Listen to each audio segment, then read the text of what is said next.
Hello, seekers of transformation, and welcome to the collective reading for Pluto in Aquarius. This is being recorded on Wednesday. This is Mercury's day, and Venus is at 1 degree of Gemini, trining Pluto. So we've got some, and this is also the hour of Venus. So we've got a lot of Venus energy feeding into this reading right now, helping us understand and appreciate the messages that are coming through. This video, as I said, is a collective reading for Pluto in Aquarius. But this is going to be focusing on the time frame in which Saturn is in Pisces. Why am I doing that? Well, Saturn traditionally is the ruler of Aquarius. So what goes on with the ruler affects the signs that it rules. So Saturn is in Pisces. And so that energy is going to feed into Pluto's journey for the first couple of years. Even when it dips back into Capricorn, which it will do when is it? It's in June, the 11th of June, it'll dip back into Capricorn, and then we'll return back into Aquarius at the beginning of 2024, before then making another dip back into Capricorn, and finally its final ingress into Aquarius will be on the 19th of November, and it will stay there until 2043. So this is a 20-year transit. But going back to Saturn, so Saturn rules both Capricorn and Aquarius. So regardless of whether Pluto is in Aquarius or Capricorn, what's going on with Saturn is going to have an impact on the journey. I've done a Saturn in Pisces series. I really recommend you check it out, where I break into more details about what's going on with Saturn and what's going on with Jupiter, because Jupiter rules Pisces. So we've got a very different flavor to what's been going on in the last, however many years that Saturn's been going through its own signs. And it's really important to understand that, because it's very different to previous cycles that we've had. I recommend you check it out. I break down more of the themes, and it will help you understand what's going on with Pluto for you collectively and individually. I work with the tropical zodiac. This means this is based on the solstices and equinoxes, rather than where the constellations are in the sky presently. I also work with Hellenistic principles. This is based off of a couple of thousand years from the Greco-Roman period of astrological principles. What does that mean? So that kind of means that I don't use the modern rulership of Pluto in Scorpio, Uranus in Aquarius, or Neptune in Pisces. I also don't apply, when I'm doing the all 12 signs readings, Aries to the first house, and then all the subsequent signs in all the other houses. I like to focus in with the tarot on the inner work. The more that we do the inner work, that more that changes our vibrational frequency, the more that ripples out into the world around us, and the stronger our foundations and understanding of our authentic self are, the more that energy ripples out into the collective. The less we repress, the more cycles we break, the more that shifts and changes on a global level, because right now it's pretty crazy out there, guys. I'm not gonna lie. It's not that I avoid it by not talking about sort of more what's going on in the big world. I just like to focus on the inner journey. All I will say is question everything. Question, not only questioning yourself, that's part of the inner work. Question everything that you hear. Question the narratives of all the information that comes towards you. Even if you feel like you trust that information, question it, sit with it, try and work with it and understand it. Seek out alternative media, but question that as well, because everyone's got an agenda. Everyone, even me, we all do. It's just part of being a human being. And the more that we get more in line with our autonomous ability to make decisions and think for ourselves, the less we are involved in fear and comfort of habits that keep us stuck. I just want to say thank you to everybody watching. I appreciate you being here with me and spending your time, as well as the energy transfer. It means a lot to me. The reason why I do this channel is to pay it forward, Astrology changed my life. Divination, my energies got activated. It's nearly 2 years now, as in the channeling through my body very intensely, 2 years, and essentially my life got turned completely upside down, and I was able to find meaning and understanding of that through astrology, not only of myself, the people around me, but also the world. And the reason why I do this channel and I do a lot of transit videos is to help us understand all the many layers that are going on. We are nuanced, multi-dimensional beings, and so too is the world that we're in. Things aren't black and white. There are so many shades of grey. There are so many nuances to the dynamics of all these energies interacting with one another, which is why I recommend checking out that Saturn transit. And the more that we understand these energies, as I said, they can show up in many different frequencies and different vibrations. And the more that we're aware of the possibilities of how these manifest, and understand that if, say, potentially intense or what we consider negative aspects of these energies show up, they're usually here to help us understand and learn what it is that we truly want when we are mindful and walk with integrity. So the more that we understand when the drama and conflict rocks up in our worlds, and be like, oh, okay, well, that's, the more we know the weather, the astro weather, the more we understand, well, actually, that's just the energy that's floating around. It's not necessarily as personal to you as you think it is. And then we can get more perspective. We can draw back. We can have a separation, a distance from the instinctive responses that we may have. And then we're able to co-create. The more we open up and understand and broaden our perspectives, as well as truly understand our own through deep inner work and questioning, the more that we can begin to co-create with the absolute magic of all the energies out there. They're all in cahoots, guys. They're in cahoots to help us. I'm telling you, the more I go into astrology, the more I see how they're all working together to help facilitate the individual. We are the universe manifest in individual form, and the universe is facilitating those experiences. So what else did I want to say? So yes, the reason why I started the channel is to pay it forward, is from what I've learned and want to share that. I want us all to be able to have a broader understanding and be able to get in touch with our truer selves. The more we reverberate and our vibrational levels frequency go out into the world, the more that we can help heal what's going on right now. There's so much repressed trauma. Speaking of repressed trauma, hello, Pluto. So in this video, the main things I'm going to be talking about is the mythology behind Pluto, the avatar and the archetypal energy that comes from the mythology, particularly linked into the Greco-Roman period. The reason why I use this energy is because it's very prevalent. It's part of, I was born in a Western country, and a lot of the foundations and fundamentals of those ideologies from the Greco-Roman time have formed our Western culture. Also, being from Britain, all of the indigenous people here, pretty much all of them, got wiped out by the Romans, as well as the Vikings and the French and the Anglo-Saxons. So it's what's available to the energetic archetypes that I can tap into. That's why I focus on them, and it's also very easily accessible for a lot of people. And the main point of this is to make this accessible and understandable. So I'll be talking about the mythology, not only of Pluto, but also of his relationship with Persephone. I will be talking about the Pluto the planet, and how a lot of the things about Pluto tends to really link in to not only the mythology, but how we sort of understand that Plutonian energy. I'll also be talking about how that mythology translates into how that energy manifests in our individual self and the collective, as well as talking about Aquarius. And where that energy's headed, and how that looks like with Saturn being in Pisces, as well as the opposition with Leo. I will be doing all 12 signs videos for Pluto. And in the introductions, I will be talking about the previous cycles of Pluto in Aquarius.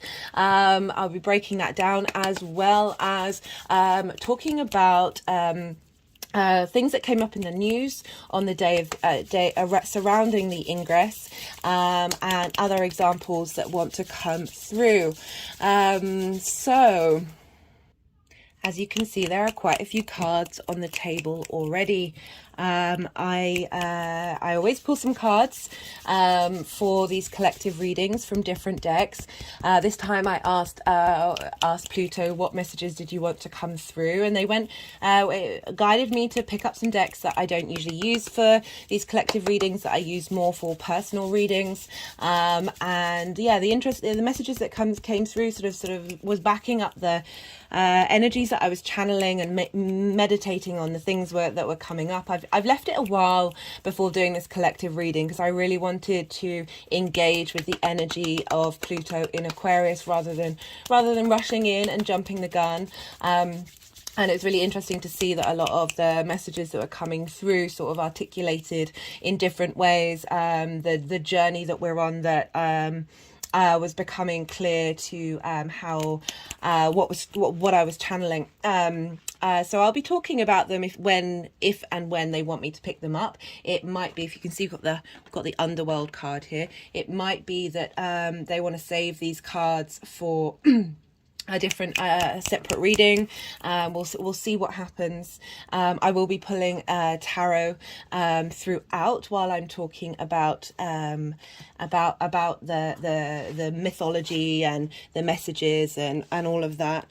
They're just wanting to move these cards around right now. Oh yeah, so when you see me essentially moving things around or doing things, this is the channeling. This isn't of my conscious thought. This is the part of the channeling that I do. I will be putting all the decks in the description box if any of them take your fancy. So let's talk about the mythology of Pluto. So Pluto, the god of the underworld.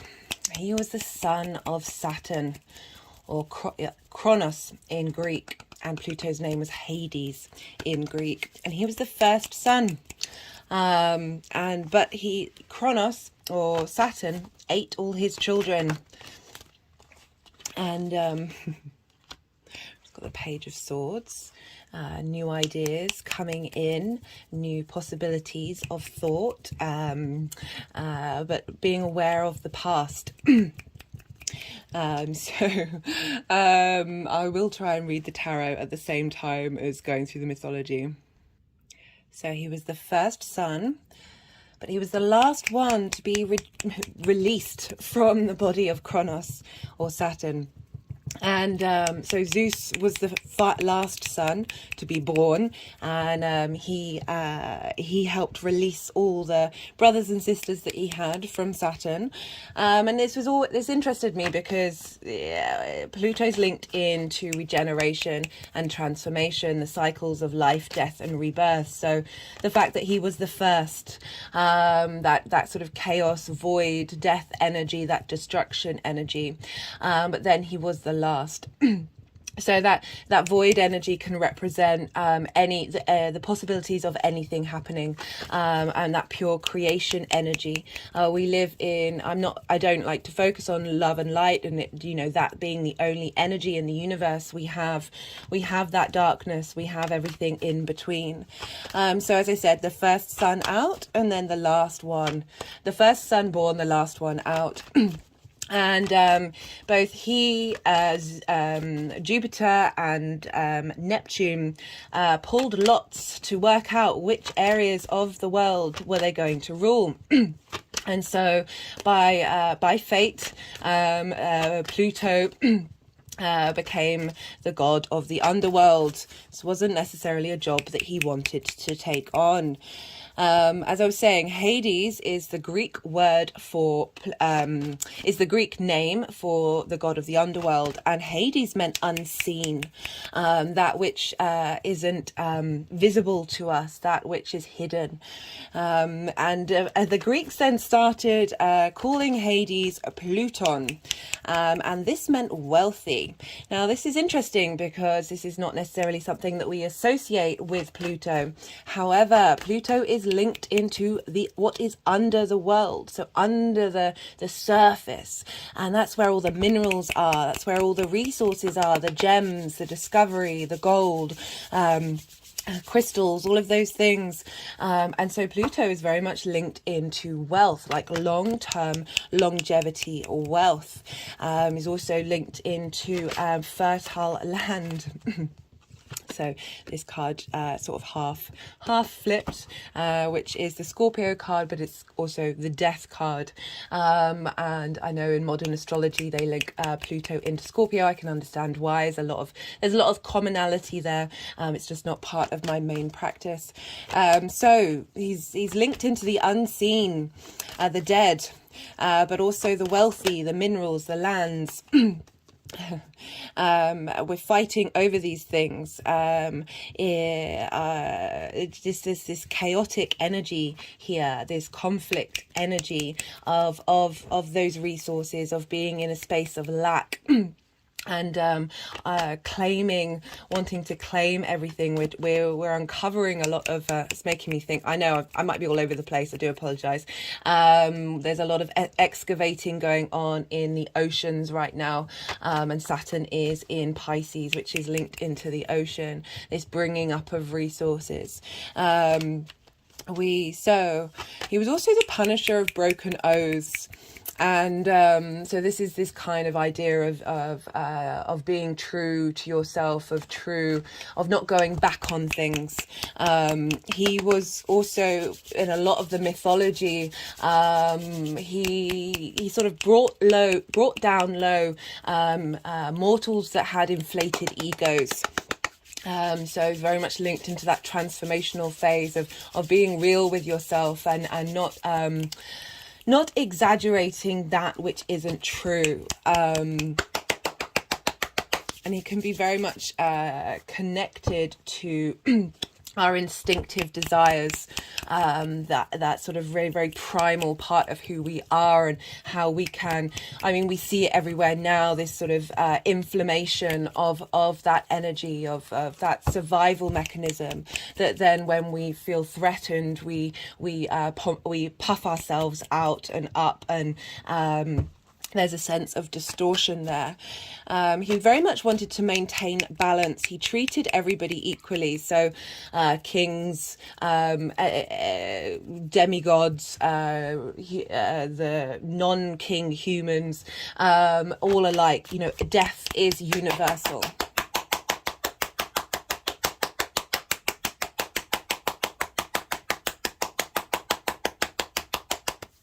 It takes us all. He was described as cold and stern. There are very few descriptions of Pluto. This is because human beings are a bit scared of dying. They didn't really want to invoke his energy, and so tried not to. There were no statues of Pluto. There were no images. There was this sense of there's a lot of fear linked around death, and therefore linked into the energy that is the guardian of it. And that is something I'll be talking about later, about us needing to move away from that fear space. So he's very cold and stern, very detached. So he was fixated on souls not returning to their old life. He really didn't like it when people wanted to come down into the underworld in order to bring back someone who had died, who's very cherished to them. He didn't like the idea of people cheating death. Got the Emperor card, this sense of domination that can be linked into the Emperor as a sort of lower frequency. That's the sort of energy that we're all a bit nervous of, that's happening, that's going to happen with this shift into Aquarius. But the Emperor is about knowing your own sovereignty, knowing yourself fully. And the Emperor's actions aren't just linked into themselves, it's linked into, this is the King of Kings, of doing the right thing for everybody. My hand's just gone over my heart chakra. That Pluto knows itself. That energy is very sure of what it's doing. I'm just thinking of that transformation, of that chaos energy, of the Five of Wands, with this journey with Pluto, of really getting in touch with our own inner sovereignty and understanding of the lay of the land and how things work. So as I was saying, like, he really took issue at people trying to cheat death. There was a demigod who was a renowned healer and was able to bring people back from the dead, and sort of Pluto sort of struck him down. It's this idea of when we go through that transformational phase, when we have the dark night of the soul, when we that death process of letting go, we're never going to get that back. We're never going to be in that space again, and that can be a very difficult process, which is why we struggle with death in the physical form. But this is very much about the transformation for us internally, and how we the concepts that we have, and on an individual and collective level. So there's this idea of not being able to go back, of appreciating the fact that we are constantly in motion.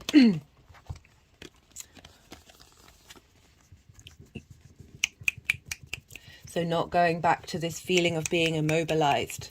This is a sense of betrayal. This card I always link into karma as well, because all the swords are along the spine, and we have so much karmic energy stuck in our spine. But this process of of not going back, in terms of accepting the past, however that comes up.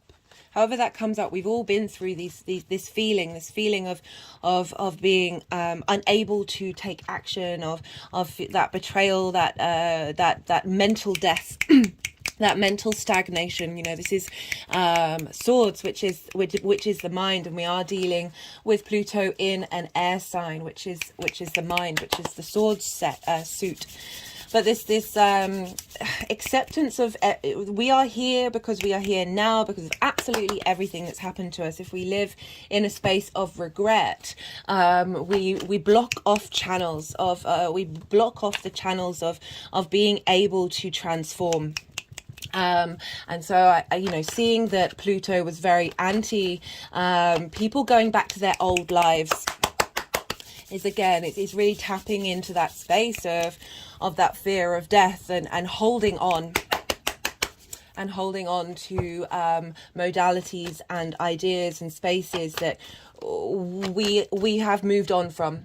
We are moving into that cycle. It's not just life and death, it's life, death and rebirth, into something different, into something new, this sense of evolution.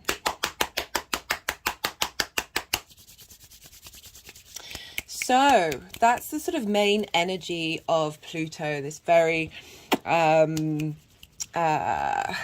there's a certainty with Pluto. In his modalities, he didn't leave the underworld very often. He was very dedicated to the role that he had. I just saw the Four of Pentacles there, of power and structure. And it's also that holding on energy that the Four of Pentacles can mean, and when it's unintegrated, of just wanting to grip on to life without realizing that without death we do not have life. Remember, he was the first sun. There's this bringer of energy into the world, as well as that which takes away. We have a very distorted view around transformation, a very distorted view around death. So the other part of his mythology was one that you're probably all very familiar with, was the abduction of Persephone. Now, Persephone was the daughter of Demeter, which was one of the biggest energetic connections to the fertility of Mother Earth. That energy pops up all around the world.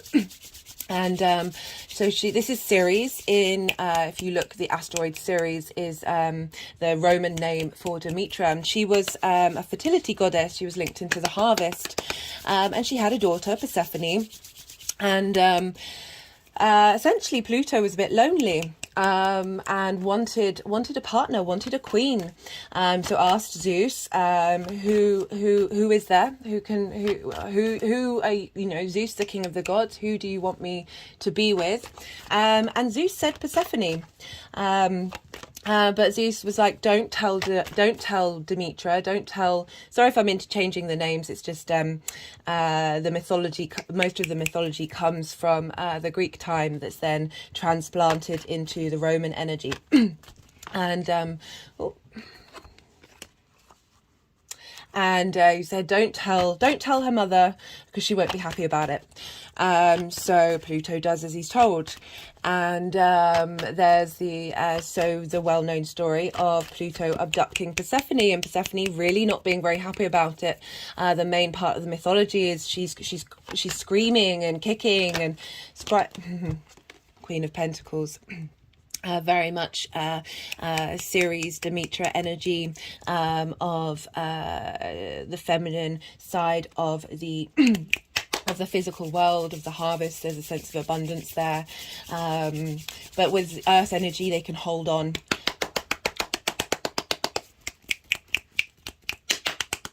And so what I was saying about this Demetra, this Persephone,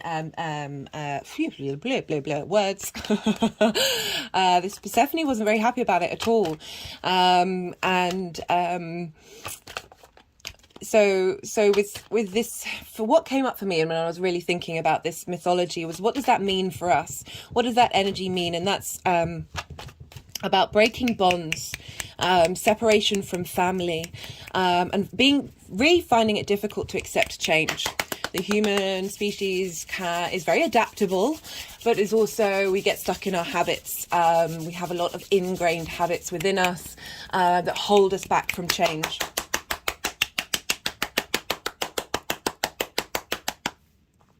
And so this was kind of representing that energy of moving away from your parents, moving away from your family, and being taken into a different space in the human changing as we get older. And like the difficulty of moving from that childhood space to moving into the adult world can be painful. Some of us can be dragged kicking and screaming into that space of learning to be the adult to ourselves. And it also brings up a lot of things about consent, and whether we don't consent to death. We are so resistant from it. We want to hold on to life. Understandably, life is amazing. Life truly is amazing, and we can get very rooted in this current 3D incarnation that we're in. And be very difficult to that change of going into the unknown space.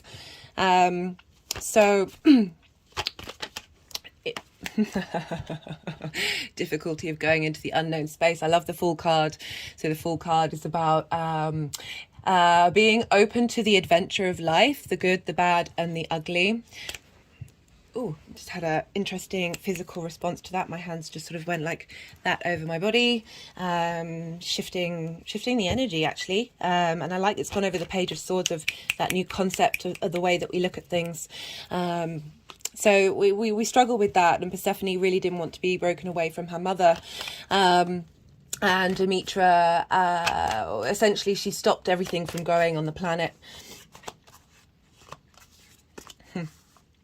I like how they're sort of telling the story as well as bringing in other messages with the cards. So Demetra stopped everything from growing on the planet, and she was like, I'm not going to let anything grow again until I get my daughter back. So again, that's that maternal energy of holding on to your children, holding on to your creative outlets. Doesn't have to be children. We all have that sort of that fear of loss, that fear of separation. And again, you can link that in an even bigger way of, the human being is, as I said, the universe incarnate in individual form. We all are completely different. All one of us, we're incredibly magical, but we can be very tribal, and we can deal with a lot of abandonment issues, that even though we've signed up to be in this separate form, that we are striving for that connection. So we can be very independent, but also very much needing people around us. It's that dynamic of, we are the universe, we are the one, but we are also we are the all, and the one, all combined, and how that's such a interesting dynamic to work with. And that separation, that rejection, that abandonment is actually us in working through and engaging in that energy of being separate from the creator energy. As above, so below. It's just utterly fascinating, the human experience. As I was saying, so we find it really difficult to consent to the idea of passing, to the idea of change. Persephone represents that for us in mythology, which is why I talk about the mythology, because it helps us connect to these bigger ideas. It's such a fundamental part of the human experience. And so it took a lot of convincing. No one was really listening to her call, but then they realized, oh no, we really do kind of need to keep Earth alive. Like that's not part of what we're doing. That, and it's quite funny in the Greek mythology. It's like, well, Zeus was really unhappy that all the gods weren't getting the sacrifices that they wanted. So like animals or offerings of food, and they were like, oh guys, we kind of need to let everything grow again because we're not getting these sacrifices. Which I was just like, oh, there's so many elements of the mythology where it's like, okay, the description of these gods are very there's a lot of unintegrated energy with what their agenda is, but we've all got our own agenda, you see. I think it really highlights the fact that we, I always talk about how altruism isn't real, because we feel good when we do good things. It's just a natural byproduct. There's no way you're not getting something out of something by what you're doing, so therefore we're always self-orientated. Good, whether that's good, bad, or ugly, like it's just part of our experience. Anyway, so Zeus sends down Hermes, which is Mercury, where we are recording this on Mercury's day. So hello, Mercury. My head's sort of rolling back now. Hi. And Mercury goes down and has a chat with Pluto, saying, look, her mum's really upset. We kind of need everything to grow again. Can you just let her go see her? And Pluto was like, oh, okay, sure, fine. And there's mixed mythology about the pomegranate seeds. And the reasons why that so Persephone ends up eating 3 pomegranate seeds while she's there, and some mythology says she just does it. Other mythology says that Hades, Pluto, offers it to her knowing the consequences. So take what resonates. And because she's eaten these 3 seeds, it means that she has to come back, so she can't leave for good. So this kind of represents the season of winter in the northern hemisphere, because that is where the mythology came up from. But it's representing this idea of the cyclical changes, and how we coped with those and turn that into mythology. So the energies of nature turn up in avatars of gods that are more sort of human form. And it's all just energies that are floating around, and then there's even sort of higher vibrational levels of these energies. But so the pomegranate, so this represents death and fertility, which again, it's bringing in this idea that without death, without this destruction, without chaos energy, we don't have the ability for life and light to be born. Both are entwined. Both are together. There is no separation of these things. They are part of the energies of the universe. And so this meant that she couldn't escape her fate, being married to Pluto, and so she had to return. And so there's this sense of this intermingling, this acceptance of the reality. So the Strength card is the Leo card. This is the sun, this is the heart, this is the eye, this is the internal space, the center of our solar system, our heart space. And this is about balancing our instinctive emotional responses with our cognitive mind. So this isn't a hierarchy, this is about equality here, of being able to understand the situation and work with it.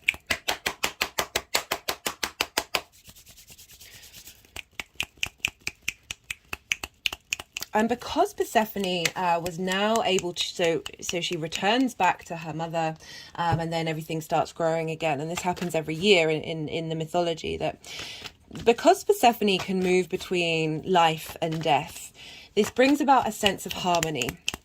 This brings about this ease, this flow of transformation.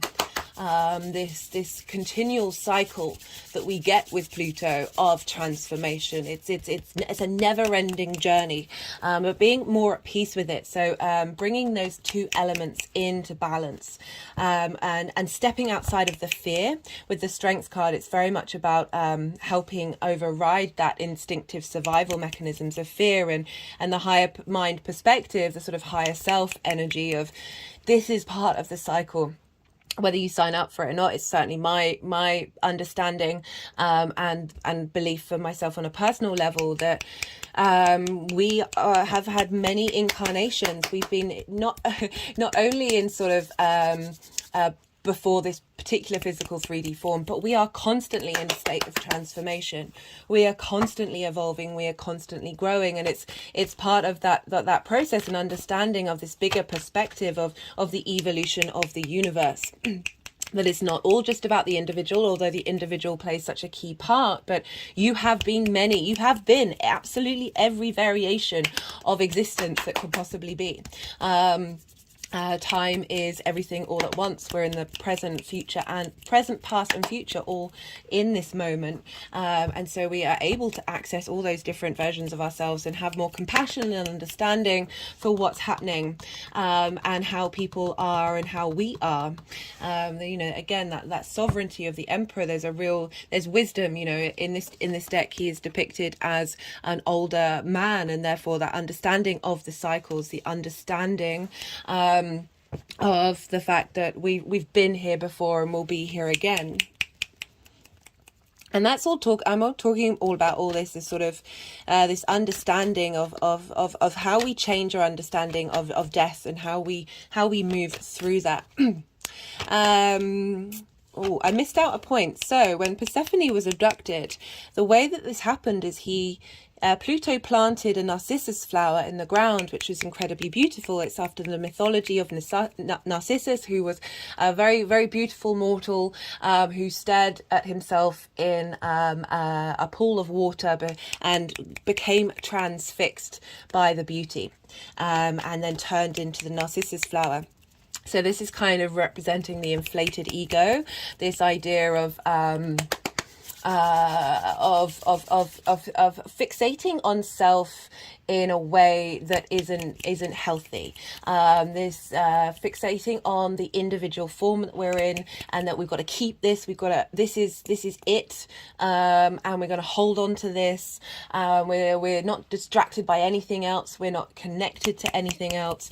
That Persephone being abducted from this flower is kind of representing the fact that when she's picking this flower, she's unaware of that transition phase, that's then she's kicking and screaming. So the more that we are aware of something, the less that we are focused on our own internal inflated ego. I've got nothing wrong with the ego. It's part of how we're able to exist. It helps us understand reality, but for lots of trauma reasons, our ego gets shifted and changed, and we prioritize things and that might be a little more out of flow, this sort of chaos energy, that it made her unaware of the reality of change. And I found that really interesting, that that flower and the meaning behind that flower is representative of our difficulty of being able to move on. Narcissus was transfixed. He was fixed in a space and not be able to see the beauty outside of himself.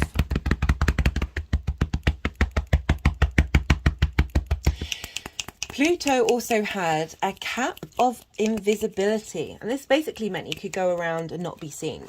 And again, I've found this very interesting because Hades, the word, is linked to the unseen. Is a lot of what Pluto's energy is, because it's so far out in the solar system, is very it's a subtle energy.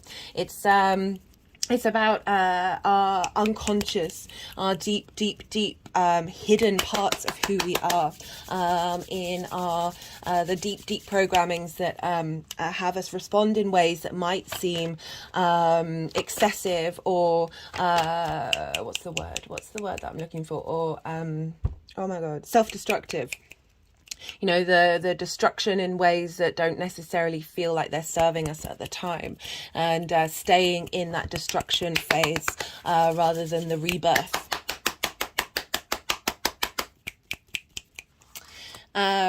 He is also linked into Dionysus.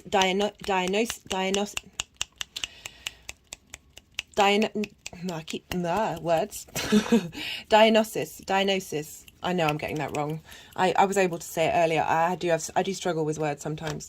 And Dionysus, that's it, Dionysus, was linked into indestructible life and was called the liberator. We're very much linked into reverie, ecstatic spirituality, linked into wine, and it really represented the hedonistic element of life, the indestructible part of us, the thing that moves us and drives us, that very that passion that we can have, that's can be very overwhelming, and in a lot of the text, these two energies are very much linked together.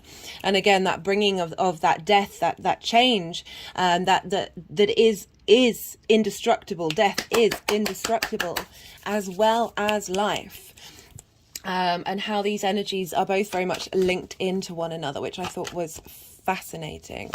So that's kind of all of the mythology that I thought was relevant for this particular transit. We're dealing with a lot of strength here, a lot of power, of the cycles of time. Pluto very much breaking bonds, breaking cycles, that linking into life, death, and rebirth. Now, I just want to talk a bit about some of the sort of key words linked into Pluto, and how that sort of shows up in our lives, how this mythology shows up in our lives. And power is such a key word. About the emperor, it can be integrated and unintegrated. Power can take us over. Power can make us very dogmatic. Power can make us do things that are that trample over the ideas and wishes of other people. It's about control. We are seeing it everywhere right now of the fear of relinquishing power that the outside worlds, the hierarchies seem to have, that they are trying to take the autonomous control away from the individual.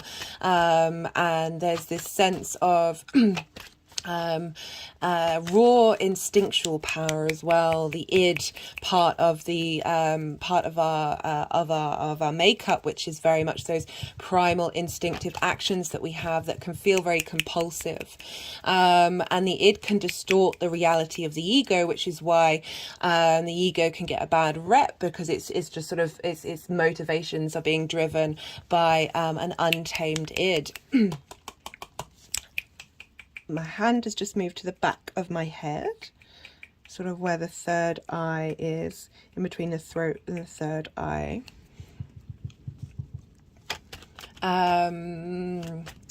So Pluto brings power and takes power away, as it can be, again, it's the bringer of strength, of intensity, but it also and your own understanding of reality. The more that we understand reality and face the cycle of life, death and rebirth, the more we are in our own power, the more that we are able to make autonomous decisions, rather than these conflicting decisions that we have. This you know, always for me, this is kind of playful, but it's like our ideas and understandings, those instincts that we have. It's fire.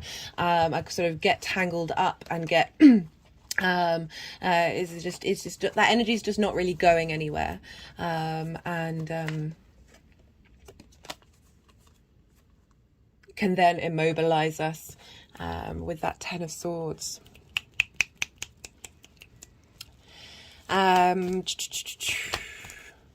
So, as I said, it's very much transformation. There's a slowness. You know, it's long transits. It's a very subtle energy. It's right out of the edge of the solar system, so it's more linked into us collectively. But it's also very prominent and very powerful in your personal charts. I think it's both of these things. It's both individual and very much affected by the collective transformation at the same time. It can amplify energy. It can make things big. It can make something powerful that you need to work on that might not actually you might not actually want to have domination over you, of control over you. It's about the shadows, it's the unseen, those hidden parts of who we are.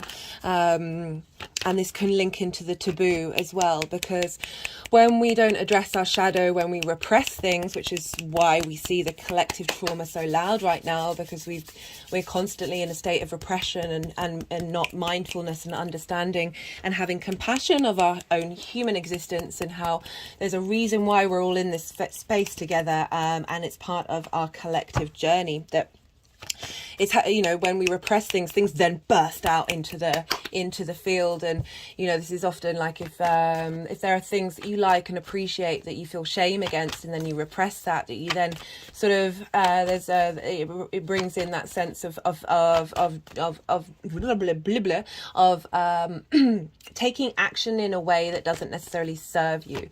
Like, even though Pluto just was doing what Jupiter had suggested, there's still that action of taking something or doing something, an action that feels very disruptive to the energies.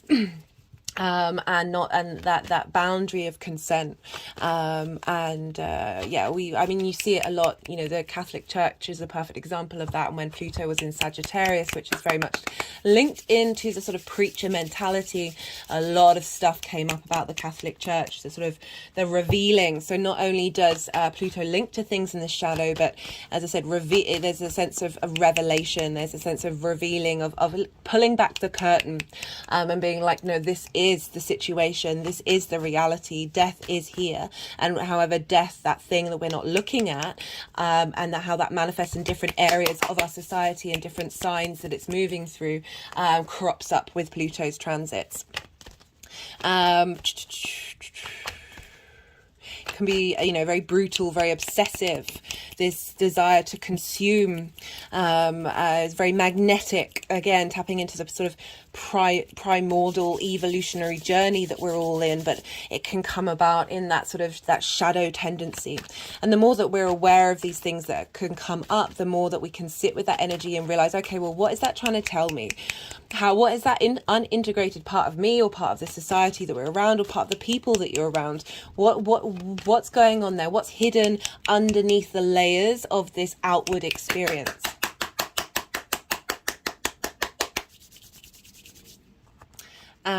So I want to talk about ancestors. So, you know, Pluto rules the underworld, where all the dead go. So this is very much linked into the energies of the ancestors. I see Pluto, and where whatever sign it's in is our ability to talk to them and interact with them. And Pluto, the planet, takes 248 years of orbit, and this is roughly 7 generations. Now, you know, in the Bible, there's this idea of generational curses and how we hold on to the habits of our ancestors. I mean, they use the word sin, but it's essentially habits, isn't it?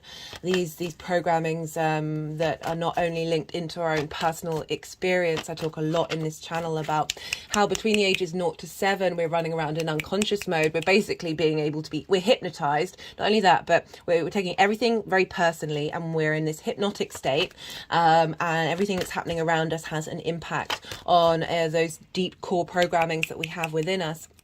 That then impact how our relationships are, and that can be in all forms of life, including your relationship with yourself, but also our parents' lineage, our parents' trauma, our ancestral trauma, our past life trauma, because you've got to remember when we come down here into 3D form, that your natal chart is the first breath that you take, so this is like the first trauma, the first blueprint, and so often in charts you'll see that blueprint be reflected in things that have happened, and that's coming from our past lives. And where our soul wanted to go and reincarnate. So, you know, we signed up for all of this nonsense. That's certainly how I feel anyway. So this sense that every Pluto orbit, we're clearing out these traumas. We're clearing out these habits, these programmings based on our ancestral line. Particularly linked into blood in this case. And so whenever it enters into a new sign, we're looking into what that sign means, and therefore what kind of energy are we clearing. For those of you who are regulars, so many of my videos lately have highlighted how the energies right now are hugely facilitating this karmic clearing. The karmic cards keep coming up in nearly all the readings. And we're getting a lot of support to help clear out that stuck energy, whether that's conscious or unconscious. And so I see when we look to Pluto, especially where Pluto is in our chart, as well as in relation to the transits, is so we've got the King of Pentacles. And we've got the 9 of Pentacles. So the King of Pentacles is about cycles, is about knowing what to do in the 3D. And with the 9 of Pentacles, I'm kind of feeling like that's that Capricorn energy that we've had from Pluto to help clear out in the body. We've been clearing out in the body, and we're going to have Pluto in Capricorn for most of this year, and then for a lot of next year as well. That what's happening in that area, and I'll talk more about the transition between Aquarius and Capricorn, between Capricorn and Aquarius, that is helping us get to this very individual energy of, you know, this figure makes decisions based on what they need to do. There's like a real sense of that karmic clearing that's happening, because this card's come up so many times, that we are going to be in a position to, especially because that's Earth, so that's more like the 3D blood traumas that we've gone through, and that's the habits, the sins of our fathers, that's being cleared, so we're able to be free of that and make our own decisions in order to create our own abundance based more on our soul and our spirit's journey. So yeah, looking to where Pluto is in your chart and the transits is helping us understand, right, how are we talking to our ancestors at this time, and how are they talking to us?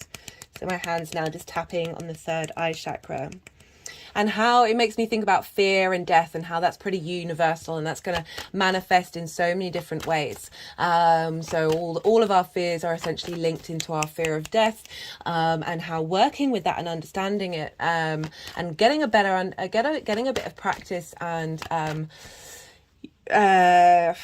being at peace with that process. You know, and a lot of plant medicine that's really helped with people release that fear of death, and then they open up, their body is freer, their energetic field is freer, rather than this desire to hold on to things. And so this is a time for how are we connecting to our ancestors? What are we digging up and revealing as well? So again, you know, Pluto's linked into under the earth, and things, you know, things coming to the surface, minerals, crystals, gold, all of those things, all of those richness, the resources of earth. You know, it doesn't just have to apply to the 3D, but in terms of the energy, what's being dug up, what's being revealed, what's being shown to be what is here to help us transform. And there's also this sense of, you know, we've got, you know, this because there was a not a very happy transition for Persephone and Pluto, that there's this sense of sexual taboo. There's this sense of domineering. There's this sense of energies that are very primal and passionate. They're tapping into perhaps a lot of the interactions that our species had in order to procreate. And so this is just being recreated in myth. And so very much linking into helping transform that energy. And now it's in an air sign of how we look at it and how we think about it, and engaging more in a more tantric way of being observant of being mindful, being putting meaning and weight into all the actions that we do, that all of that is a sort of a connection to spirit. So let's talk about Pluto the planet. As I said, 248-year orbit, so it's been 248 years. That was the King of Cups. Let's see if that wants to come out again. 248 years since Pluto's been in Aquarius. Now, since we've had Pluto in since it moved into the sign of Virgo up until the sign of Capricorn, Pluto's time in those signs was between 11 and 15 years. So a very, very quick turnaround. It's now going to be 20 years in an Aquarius, and I think it gets up to 31 years in Taurus. So between Aquarius and Leo, there's a bigger chunk of time. This means that us here right now, we have gone through so many movements of Pluto, and so many of us are going to have either Pluto oppositions, those of you who have Pluto in Leo, or we're going to have Pluto trines with Pluto in Libra, Pluto squares with Pluto in Scorpio, and a sextile with Pluto in Sagittarius. So there are so many of us who we are going to be impacted of not only this constant change, this very quick turnover pretty much every decade of Pluto moving through a different sign, that we're now going to have a longer period of time of adjustment, and we're dealing with interactions on a very personal level between Pluto right now and the Plutos in our chart. So, for example, if someone later on has Pluto in Aries, it will then, for a good chunk of life, not then get that Pluto square. So Pluto in Leo, Pluto in Virgo, Pluto in Libra, and now Pluto in Scorpio. So from now, so Leo, Virgo, Libra, they've all had their Pluto squares. Pluto squares are quite important times, a lot of change for deep transformation. Squares are an aspect of Mars. It can bring, it's huge manifestation energy, very powerful energy in the 3D realm, as well as bringing up conflict and drama. And now the Pluto in Scorpio generation will be going through the same thing. So it's going to take we're all in this crucible of being transformed, both individually and collectively, with this Pluto energy that doesn't happen all the time. Like this is quite a potent energy, and now we've got 20 years of integration. So, New Horizons was a probe that got sent out by NASA to go and check out Pluto, because we didn't have any very good data on Pluto, and very interestingly, on the 14th of July 2015, this is when New Horizons was there by Pluto, and we got loads of images. And on that day, Mars was opposite Pluto. So Pluto was in Capricorn, and it was midway in the Capricorn period. I always find with the midway point, this is a lot of energy comes through. It's not very powerful. It's between the beginning and the end of the journey. And Mars was in Cancer. And so I just thought that was a really beautiful thing, this opposition of bringing through actions that we're taking, and Pluto is also retrograde, of revisiting how we look and connect on an emotional level as well, to Pluto. And also Cancer is very much linked into the home. So the actions that we took, we were able to see what the home of Pluto looks like. Love that. Also Mercury was very close in that conjunction as well. I said the King of Cups. Let's see if that one wants to come up again. And the Star card wanted to come out.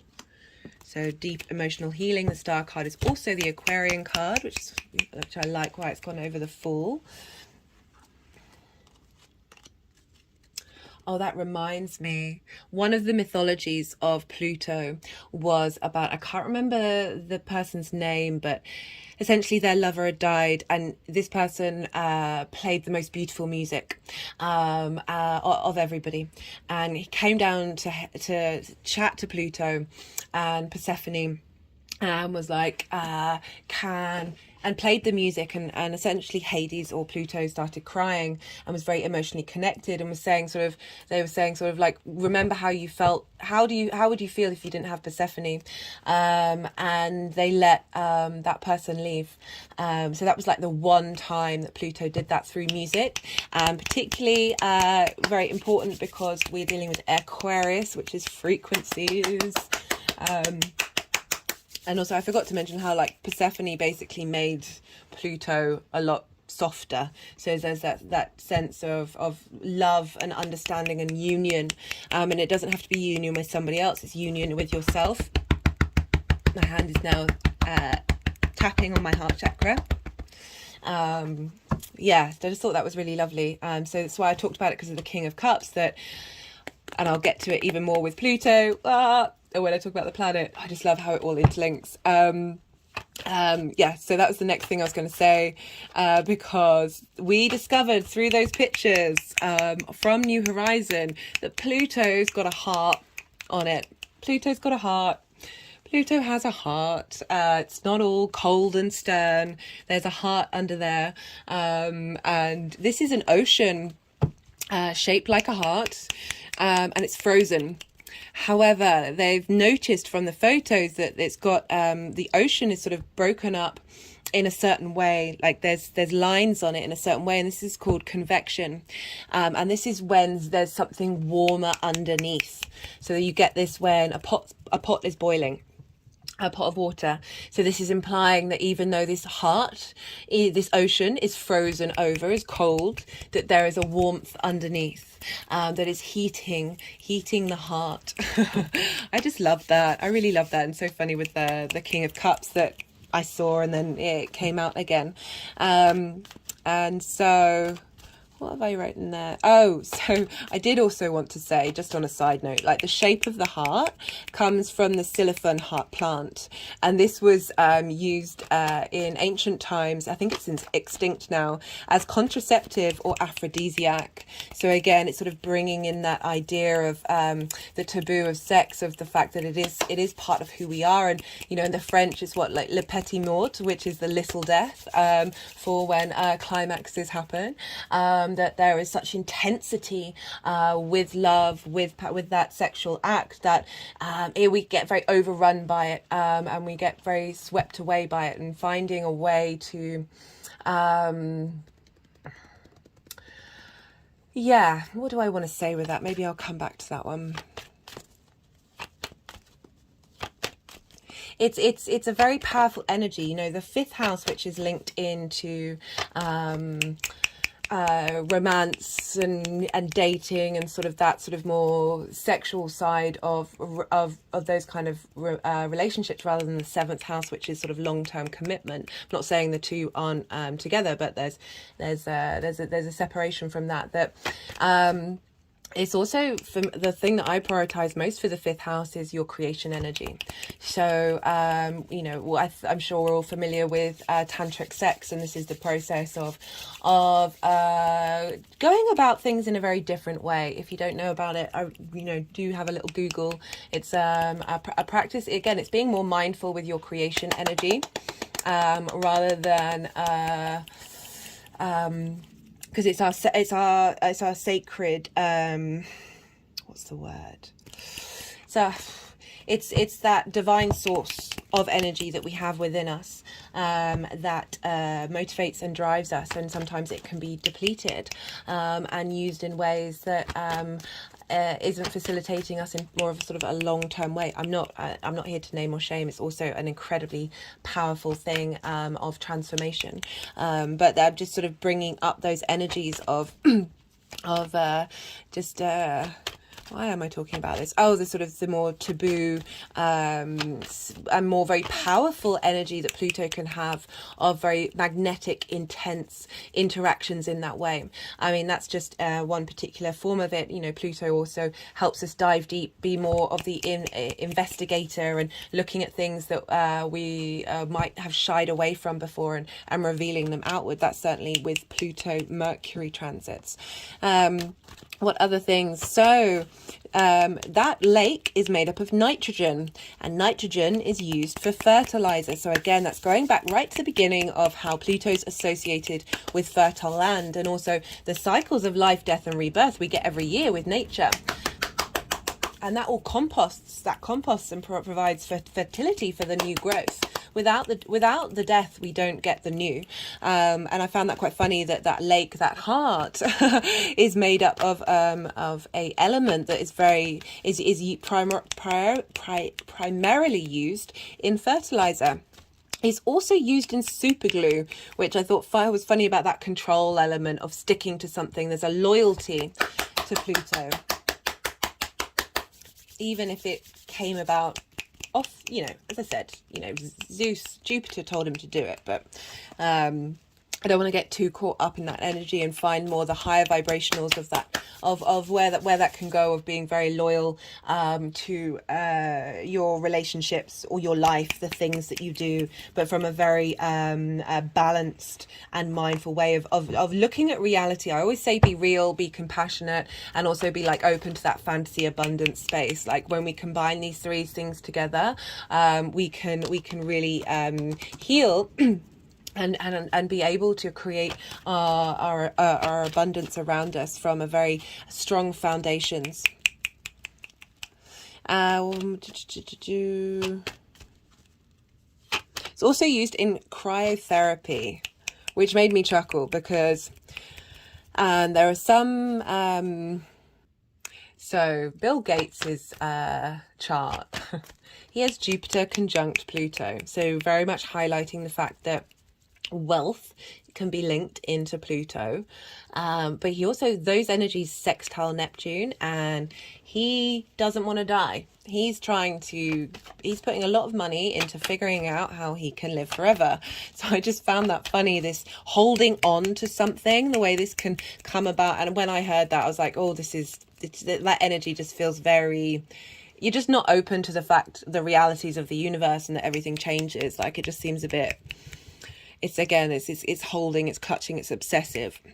And so I found it funny that cryotherapy also uses nitrogen, and nitrogen is also in our DNA and our RNA. So this sense of where our DNA is constantly in a state of fertilization, like there's this shift and change and growth. And with the second Aries new moon that's happening on the 20th of April, I very much got the channeled message of cosmic DNA boost that we're getting. We use so little of our DNA. There's lots of strands that aren't activated yet, which I will talk about later on.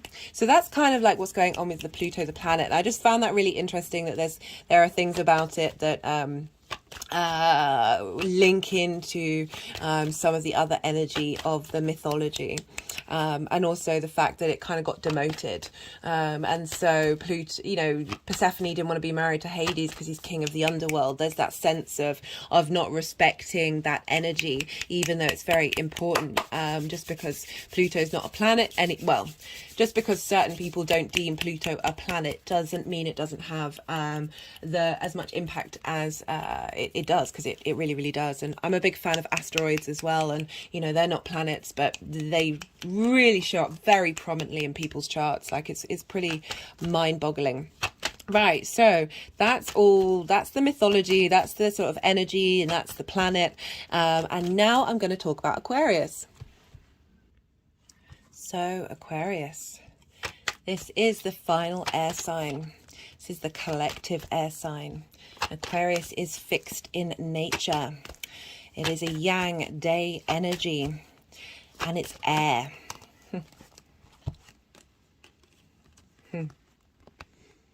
Okay. Three of Cups, Knight of Swords. What does this mean? Communion of ideas coming through, being able to defend your ideas, being like the speed in which these ideas are coming through. A collective energy of being in communion, being in harmony with all the different ideas and concepts that you may have. Defending universal truths. Being able to move with speed with that transition of ideas, of change, of frequencies, and being able to how they are potentially going to be bringing out a sense of harmony and cohesion and balance. You know, there's Three of Cups there. There's a sense of celebration and appreciation. And as well as that harmony energy of just being in that energy of abundance emotionally, and how that impacts our thoughts and what we prioritize and what it is that we defend, and what's really important to us, of connecting to that on an emotional level. But back to Aquarius. So it's a collective of universal truths. So it's a air sign, so it's linked into the mind, it's linked into thoughts, it's linked into sort of big mental concepts that we have that link us all together. It's also ruled by Saturn, and there's this sense of So with Saturn, there's a sense of integrity, and it can also be limiting and boundaries.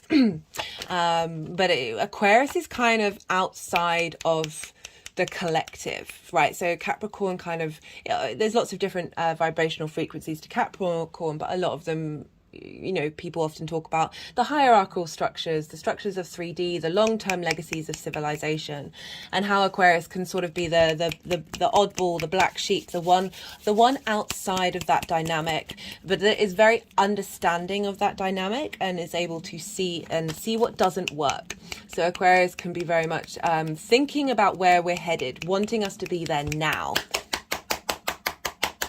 Wanting the collective to be on the same page about, there's a sense of equality. Can be very idealistic, and as I said, very future orientated, as in what's working right now what's going on right now isn't working, and how do we get there? Why aren't we there now? But there's also that need for structure as well in the future. There's a getting the lay of the land right now. We're getting the lay of the land. This is long-term manifestation, but there's a restlessness here of looking to the future, having the whole world in your hand, and wanting to go out on that journey, but you're not there yet. We're still getting the lay of the land. We're right at the beginning of this Pluto transit, and as I said, it's going to go back into Capricorn. So we're still moving through this space and getting to understand what it is that we've been through, and how to change that energy. So where was I? What was I talking about? There's a sense of, you know, Aquarius also wants structure and routines. Like Saturn rules systems. It's about how do we change the system in order to create another system. But as I said, it's more focused on the idealistic and more bringing together all the peoples. If you look at the Aquarius symbol, it's two lines, sort of jagged lines on top of each other, but they're both exactly the same. They aren't out of balance. They are equal, and you know, Aquarian energy does want everybody to be in that space of equality.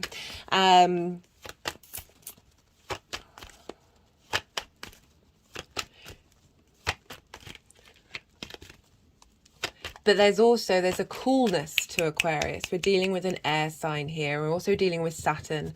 Again, so Saturn's linked into time, karmic cycles, of wanting to break those cycles. But, you know, in order to understand those cycles, you've got to have a bit more of a detached perspective. So Aquarian energy can have that sense of detachment and wanting to advance everybody. But it's kind of... Don't want to leap too much into Leo yet, but there's that the sun in Aquarius is in its detriment and this is because Aquarius is opposite the sun that's in Leo. So Leo rules the sun. And so there's this dimming of the individual light, but there's also a strengthening through that of raising everybody up, you know, and a lot of a lot of people are talking about the French Revolution, but I will go into that in a sort of, I might go into it today. It depends how long this video goes on for. How we're kind of, it's a slightly different phase that we're in right now, but there is this sense of raising up from the examples that I found of just making that sense of justice, that sense of balance, even though that's Libra on a sort of social basis. This is like collectively as a whole, like not just our society around us and in the environment that you're in, but as us on a global level, because we are dealing with that eclectic energy.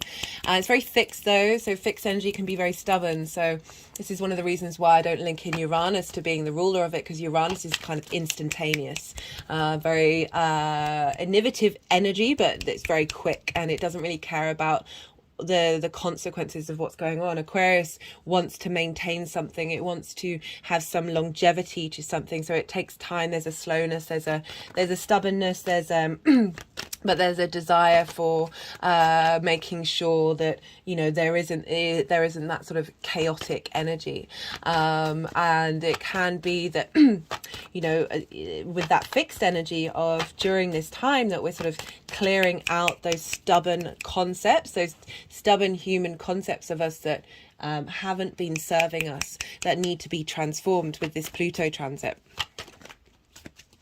It's the water bearer. So it's not a water sign, but it does carry water. You know, we often link that into clouds. You know, air moves clouds around, and clouds are full of water that then bring rain into the earth. So it's helping us transform the ideas, the big conscious, collective ideas that we have, that are stuck in our unconscious. And often a link into why we do things collectively, you know, why sometimes we get that herd mentality, and helping us see the truth in things. You know, as I said, it is more about this sort of universal truths, the big ideas. The Plato, the philosopher, had Aquarius, Pluto in Aquarius, and you know, a lot of his concepts and that he came up with, there was a simplicity in what they were, but there was this sort of universal truth and understanding.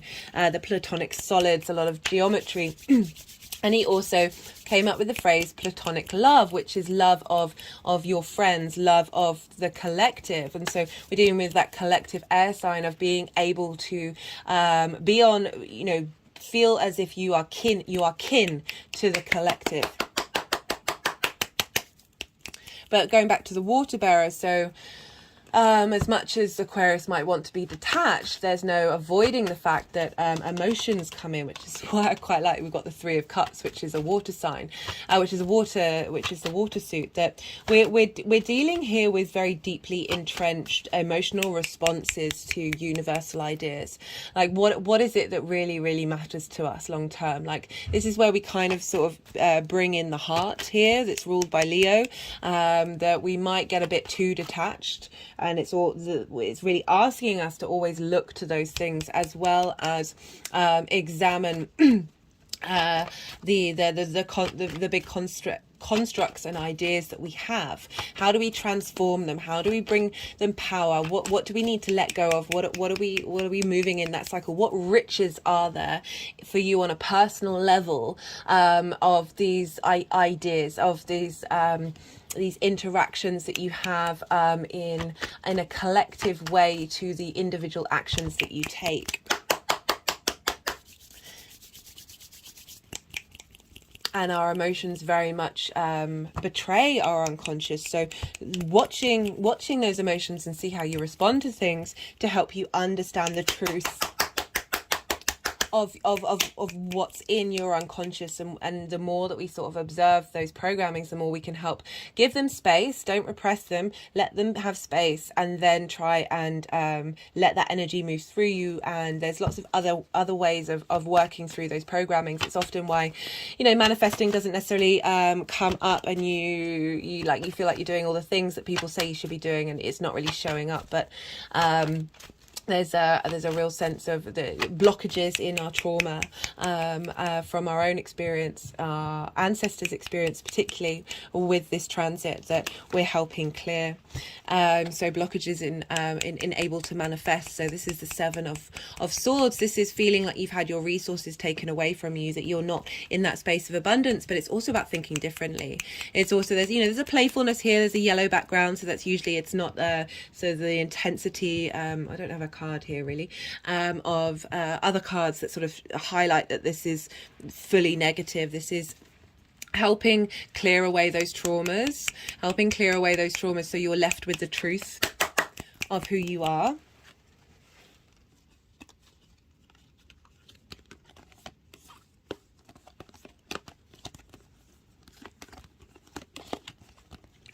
So they've just put the Seven of Swords, the Page of Swords, the Star card, which is the Aquarius card, which is about deep healing. I didn't talk enough about that.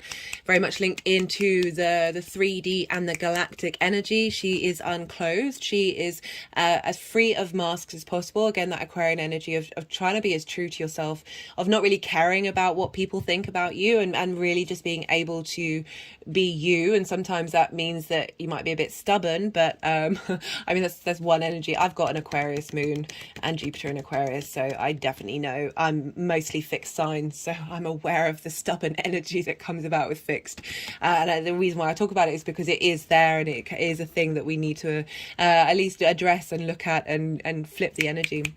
But it's about hopes and dreams as well, of looking to the future, of being able to see the ability to hope and dream and be able to move forward. So we've got the Fool card as well there, which is really, as I said, like that transition phase of being on a new journey, we're being rebooted.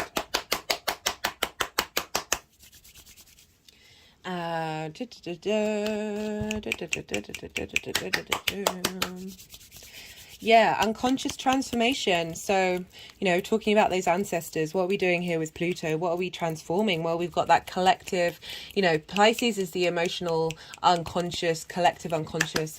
Aquarius is the mental conscious mind. It's also that unconscious space as well. Oh, just my head just went back and had an energetic release that we're sort of severing through, transmuting and working out what it is that we want to defend, what's truly important to us, rather than being stuck and fixed and dogmatic. We've also got Pluto there, which can be a very dogmatic energy, sort of my way or the highway.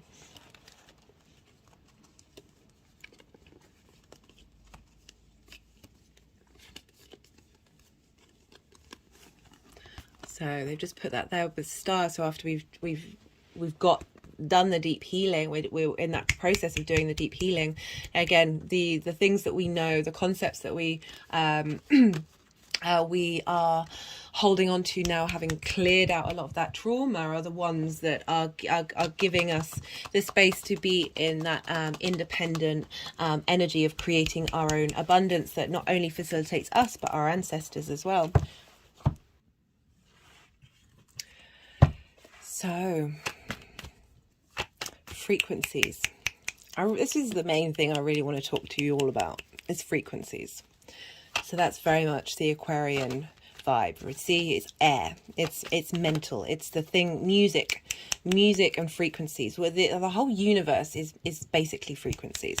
And this is about, you know, that bringing in synchronization of those frequencies, a harmonization of those frequencies, transforming and regenerating and giving new life to our ability to connect. Just had an energetic release to those frequencies.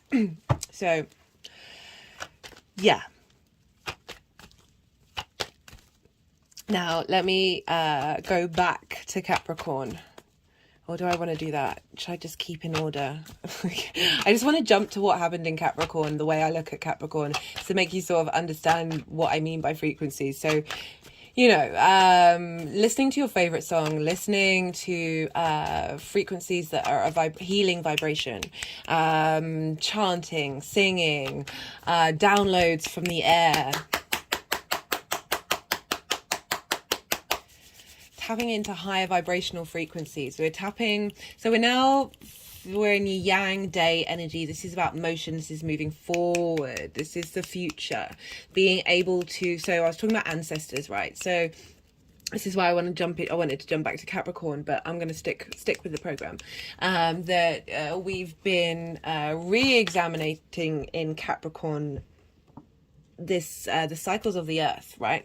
And now we're dealing with air, so we're dealing with higher mind perspective, the sort of galactic energy. The star card is the Aquarius card. That the ancestors that we're tapping into are from a different dimension.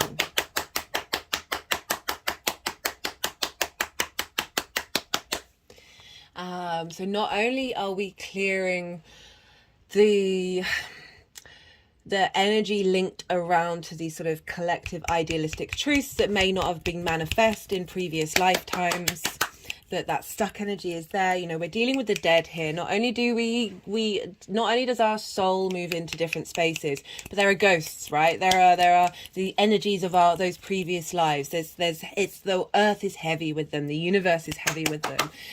What we do with our individual self is not only helping the collective, as I said in the introduction, but you're clearing those lineages, you're clearing those lines, you're helping open those lines up, you're shifting the energy of that stuck energy that's in our energetic field from the past. And just got sort of an intense feeling around my heart chakra. It's quite interesting.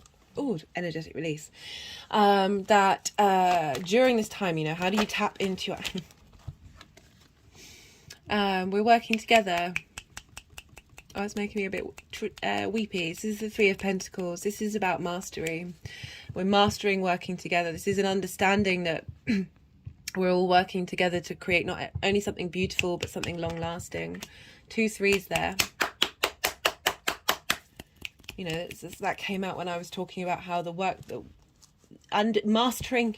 So with this card, it's like acknowledging your own mastery, acknowledging your own capacity to give and share what you have to offer with others. And I'm really getting this with the ancestors, is that the more that we do that inner work and we get those strong foundations, we understand our own space, our own mastery, the more that helps support, like the more that our ancestors are cheering us, the more that they get that energy too. It's part of them, it's part of us, it's part of our future generations.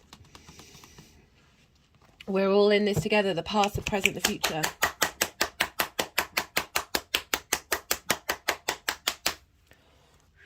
Whoa, okay. What was I even talking about? Frequencies. Right, the accessing frequencies, talking to ancestors who are helping with more that collective truth element, that working together, that very the community-based, collective-based energy of harmonizing those ideas, not only within ourselves, but with the people around us. This transformation and understanding of bringing truth to the reality of certain situations that you might not have been able to see before, sort of a more zoomed out perspective. We're now getting into balance, that, yeah, as I said, listening to music, listening to frequencies that that make you feel good, tapping into binaural beats, om chanting. The sound of om is incredibly powerful, and it's not helping bring in understanding and clarity of thought, because we're dealing with air, but also healing, helping expose the truth. It's, Aquarius is very much quantum energy, quantum physics, sacred geometry, all of these things. That we're all part and connected in this matrix, so we're not alone, and what we do as an individual is so powerful, so completely powerful.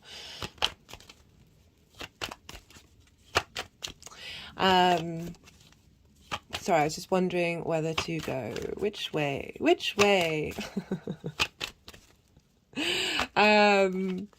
I haven't talked about Saturn, really. Saturn being in Pisces. That's helping, that's interesting, because, bringing up that water element is, Pisces is the final sign. It's the collective water sign. It's that unconscious emotional space. And Saturn moving through there is giving structure to that. It's helping clear out long-term cycles of karmic emotional response mechanisms. And Saturn is in a sign ruled by Jupiter.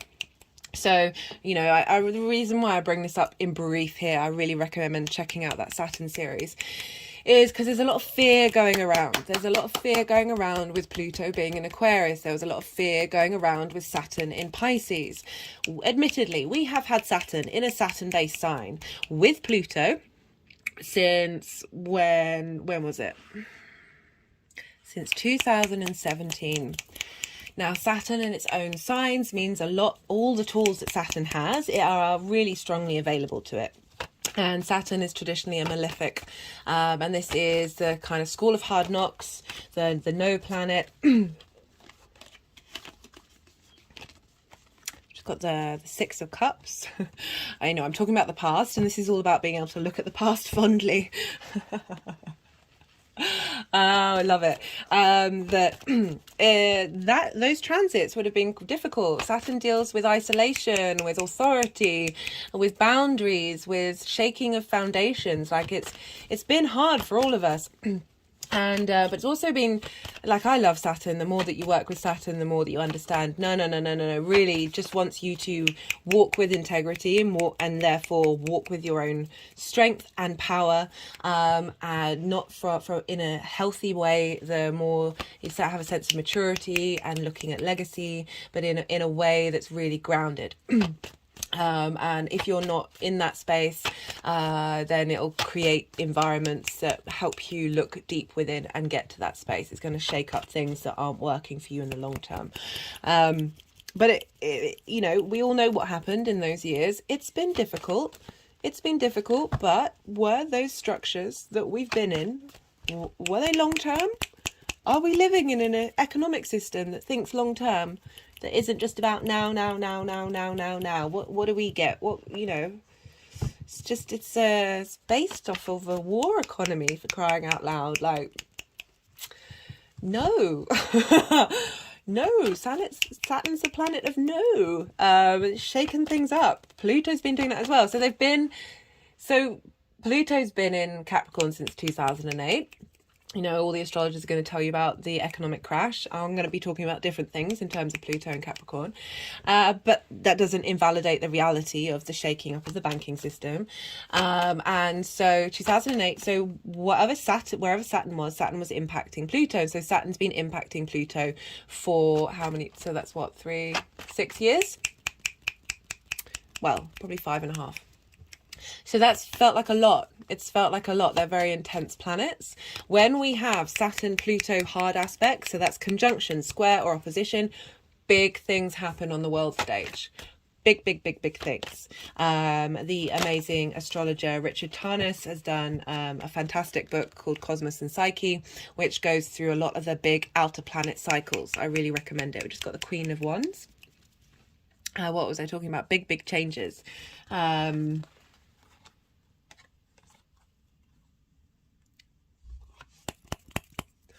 that gone over? It's gone on. Queen of Wands is very much about being in your own autonomy. I was talking about Saturn really just wants you, all the planets just want you to be your autonomous self, and be able to cultivate that power, that passion. I was talking about that sort of fifth house creation energy that Pluto can sometimes tap into in a way that's unintegrated. The Queen of Wands is very much being able to be in that strength, being open to change as well, of being that there's a sense of movement with the Queen of Wands, but that very strong, creative, passionate energy coming through. I wonder if that's gonna come up. Oh, makes me think of right, so Saturn is in Pisces, and Saturn is in a Jupiter ruled sign, and Jupiter is in Aries, and this I just jogged my memory because when I did the Venus in Aries transit, and I talked a lot about Venus and Jupiter, is this card came up a lot of we've been leveling up that area of our life, and what's going on with Jupiter has an effect on Saturn, which is why in that Saturn transit videos, I break down how it's not going to be the same as the Saturn in Saturn sign. And therefore that generosity, that strength, that wisdom that comes with Jupiter, that sense of abundance and ease and being able to look at things with a sense of generosity, looking at the past with a sense of generosity where I get able to integrate these things, be able to move through these things that may have perhaps held us back a little further. We're really getting a lot of support from Jupiter feeding into Saturn. Our collective unconscious emotional space, the magic that's there is insane, and giving structure and form to that, and that is feeding into Pluto in Aquarius. So this is why I'm not, so for the next couple of years with Saturn and Pisces, I feel on an individual basis, this is very supportive, because Saturn's in a sign ruled by Jupiter, which is one of the benefics. When Saturn moves into Aries, that may be a different thing, but I still feel that we're able to transmit and raise the vibrational frequency, even if they are sort of traditionally very disruptive energy. I talk a lot about the mythology of Mars in Cancer's videos, so if you want to check that out, I recommend it. But it's work. What we're doing is taking work. But the Eight of Pentacles is about enjoying the work that you're doing, enjoying the process. So again, that sense of enjoyment that Jupiter's bringing, that sense of appreciation of the journey that you're on, and bringing opportunities. That with this this Six of Cups, this is about the past, but it's also gifts from the past, wisdom from the past, understanding from the past.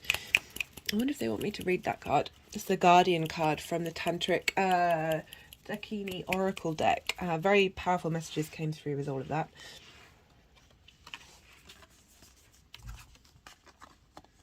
Okay, let me read that. So,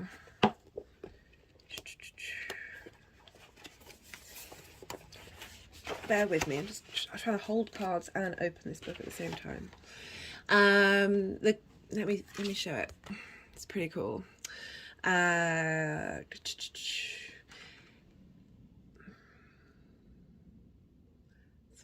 this is a description of the card, which I know these videos are long and want to be as succinct as possible.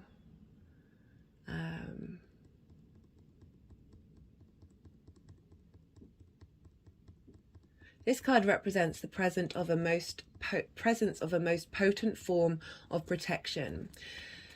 Makala is the devourer of all the enemies of truth, burning up all illusion, and both swallowing and creating karmas the patterns of destiny. The drawing of this card indicates the presence of a guardian angel.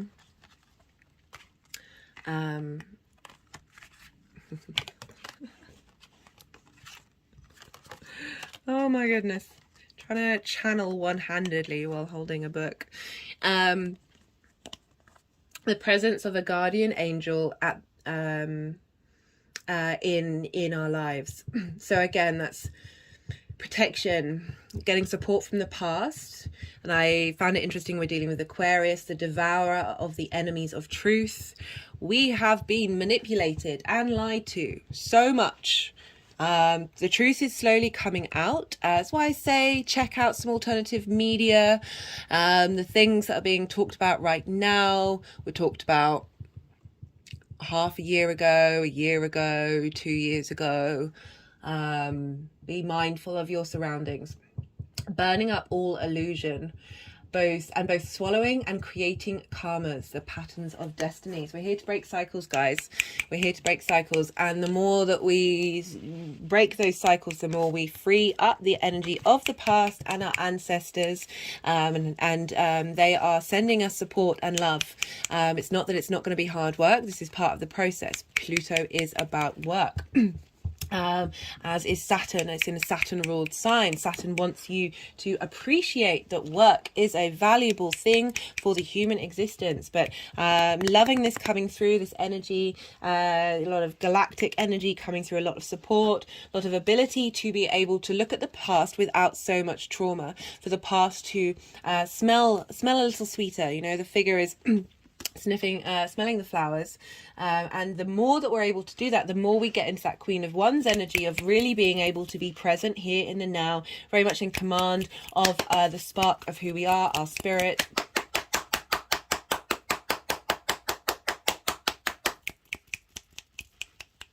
So yeah, Saturn in Pisces is being ruled by Jupiter. So this beautiful energy of Pisces is feeding into Aquarius. That water bearer, we've got the water and the air now. We've got them combined. Our ability to understand the long-term legacy of our emotional commitment to ourselves in the ideas that we're having.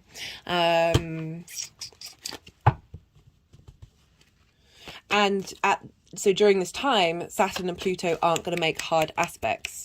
So we had that Saturn-Pluto conjunction in Capricorn around about the start of a very big event that happened to us recently. So also Mars was involved as well, so it was pretty full on the energetic field. But we're not going to have a hard aspect until Saturn's in Taurus, which will be maybe how many years? 3, 5, 7, maybe 7 years.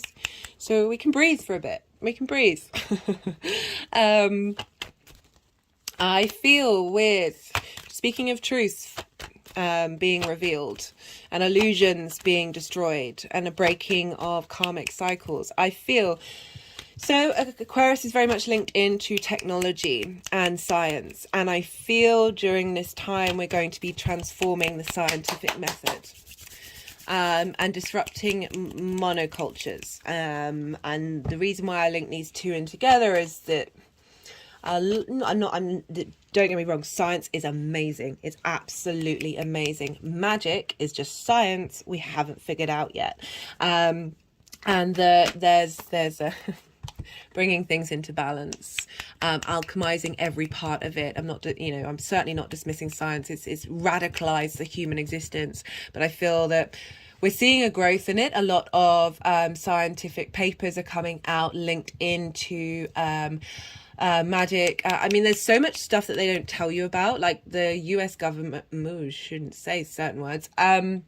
There is a lot known about the power of the human being in terms of sort of things that might be considered more magical, that definitely agencies apply. Anyway, the Temperance card is about alchemy. It's about magic. It's about crystallizing and harnessing, putting in the work to understand every single part of you, and cultivating it to a space of being able to create magic. Look, you see the water's going upright into the cup.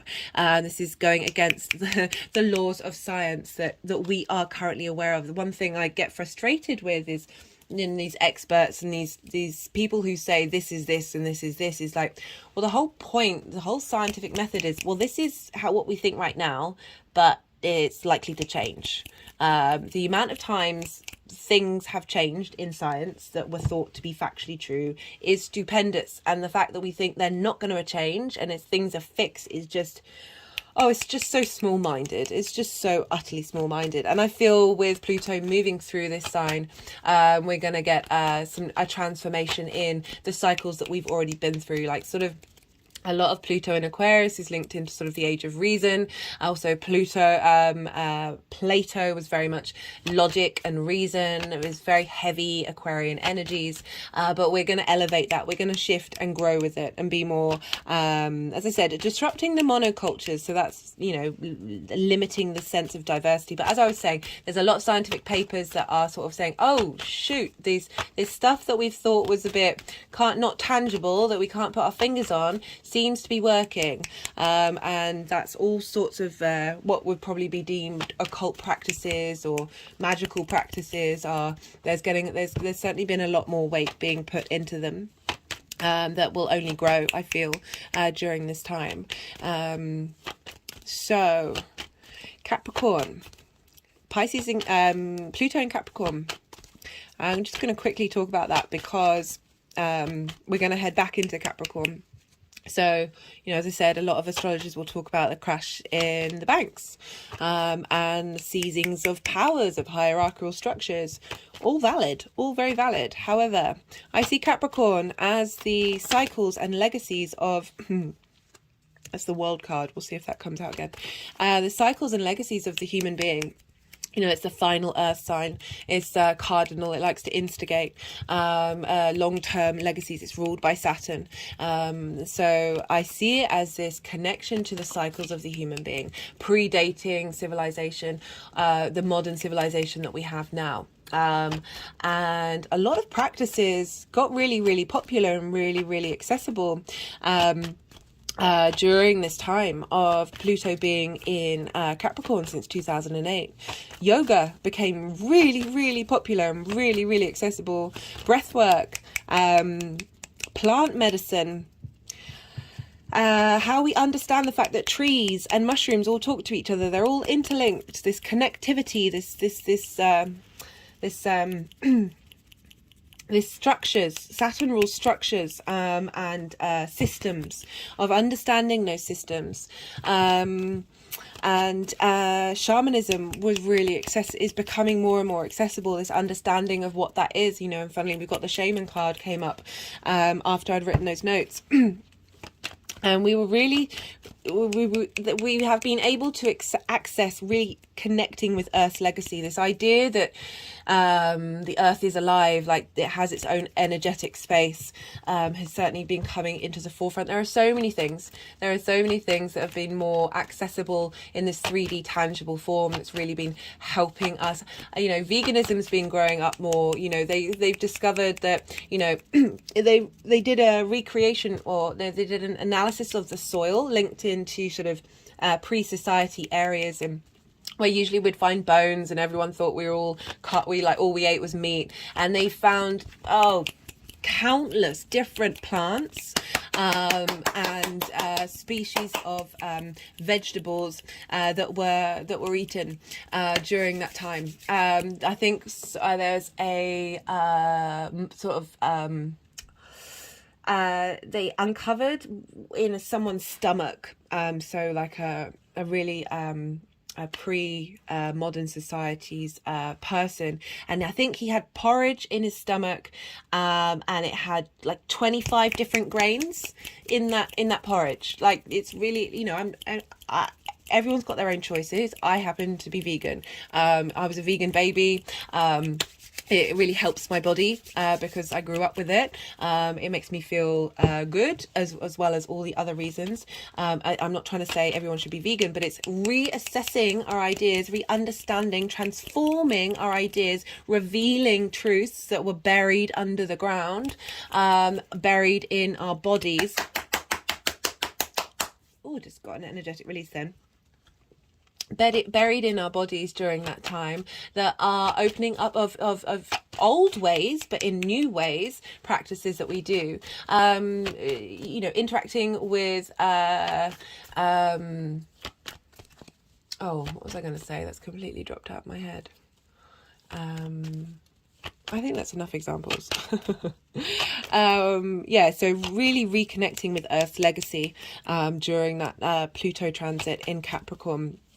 And on the last day of Pluto being in Capricorn, the Dalai Lama met up with the incarnation of one of the third most spiritual leaders of Buddhism.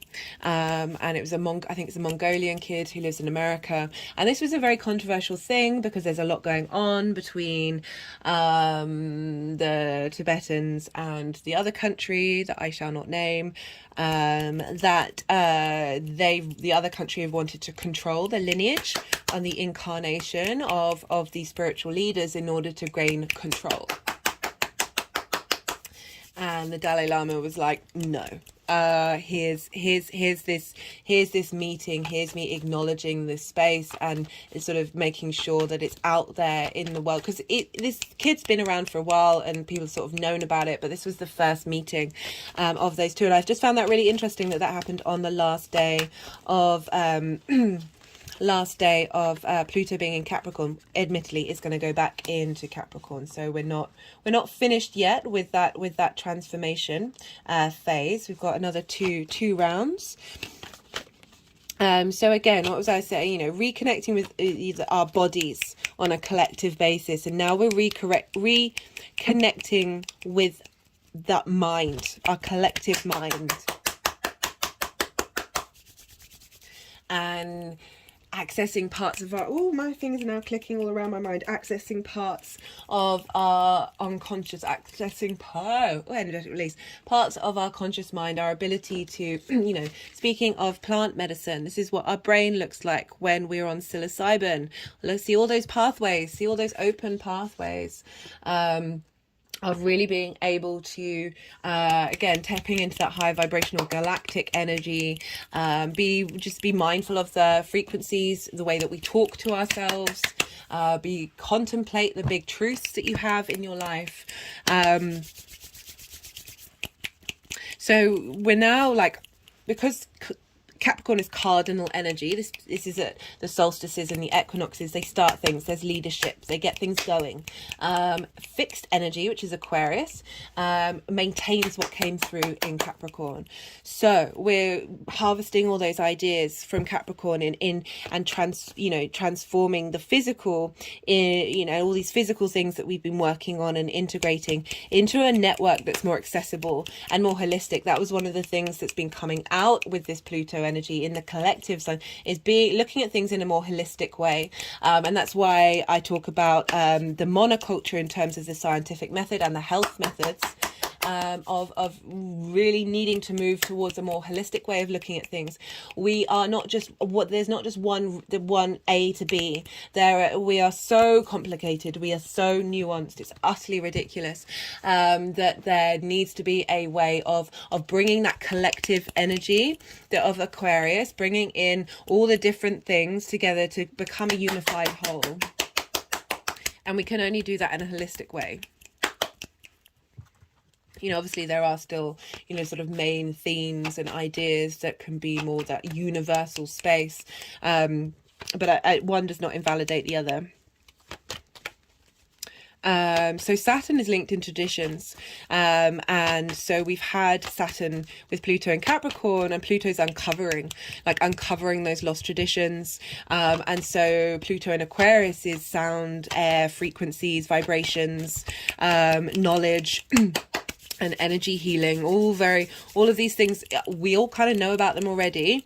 I feel like they're gonna be so much more accessible and so much more prominent, and so much more understood by the collective, that healing especially healing frequencies, like we all have our own frequency as well. And I know there's technology out there. I saw something with this guy who's got this huge setup, and he'll like do a session, he'll work out what your frequency is, and then if you listen to that frequency, then you sort of heal your body on a quantum level. So I feel like all of these things are going to come out and like be how do we harness those frequencies, how do we transform them, how do we make them big, how do we give them power, how do we give that intensity and understanding of how this collective energy moves by understanding our own individual space in it and understanding our own frequency and working with that, maybe sitting and meditating with it. AI. Now, everyone's talking about AI. It's a tool. It's a tool. Everything's a tool. Technology's a tool. I love technology. I'm not trying to say that we should get rid of it all. I think there's a healthy balance of all these things together that are more mindful of the thriving of our not only our species but the world and the universe as a whole. That we need to get more into balance with those things. But it's like, what do you do with that tool? How do you engage with it? That's up to you.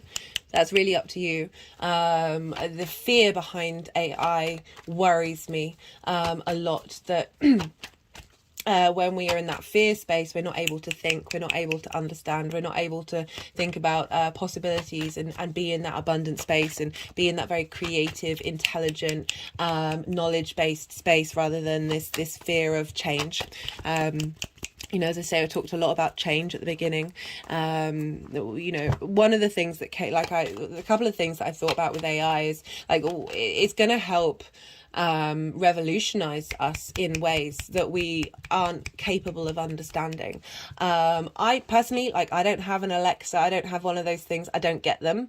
Like, I feel, yes, technology frees up time, but being mindful with your time and how do you do that and what energy are you putting into it. So it made me think about frequencies and energetic fields and what we put into things, and how that impacts the energy surrounding it. So, you know, I used to read so much sci-fi as a kid. Like, I once read, I think, 25 Philip K. Dick books in a row. It made me realize how fundamentally flawed a lot of his I had amazing ideas, but his actual writing, not so great, especially his writing of women. Anyway, that's a side point. I love sci-fi. Big fan of sci-fi, big fan of fantasy. It made more sense to me than the real world. I'm not anti-AI. I think balance, justice. I was talking about AI and how do we get that into balance. It's a wonderful thing. It transforms us. I'm not saying it's good or bad. It's a tool. But like, what energy are you putting into the things that you're doing?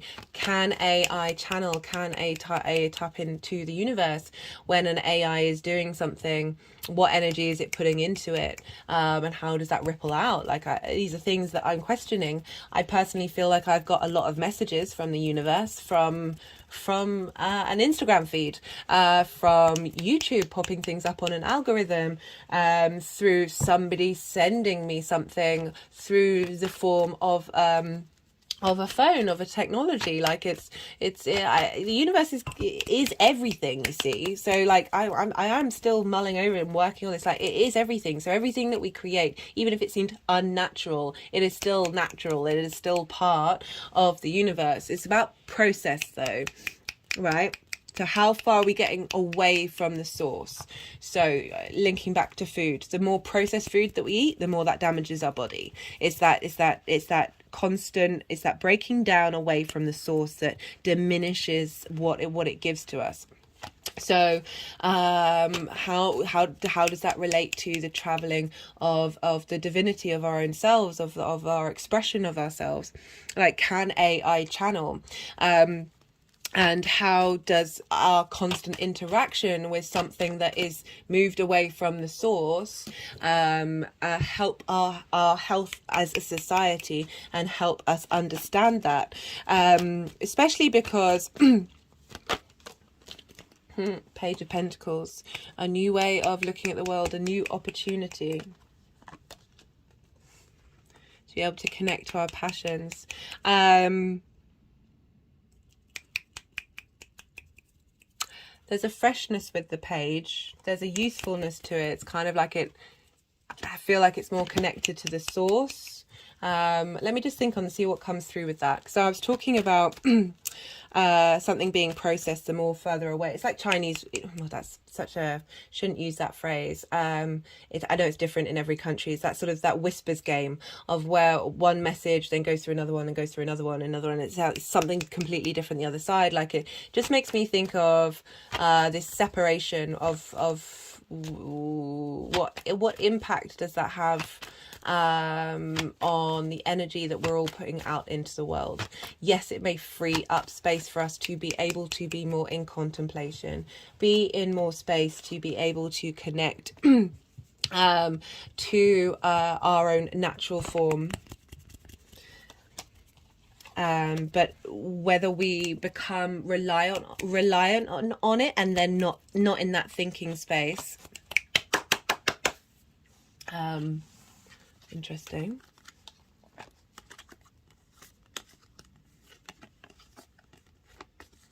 Needing it to be, you know, that Justice card is just screaming balance to me. Balance, balance, balance, balance, balance.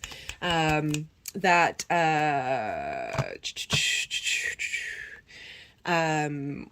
feel like it's going to give us space and time, and that we're just trying to rush things.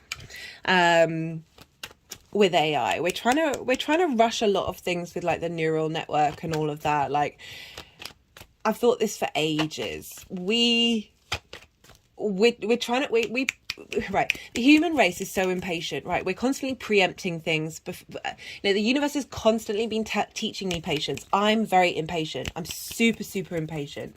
And a lot of that comes from trauma. I see it in people I know who have heavy trauma responses. They can't deal with limbo phase. They can't deal with things not being now, because there's a need for control.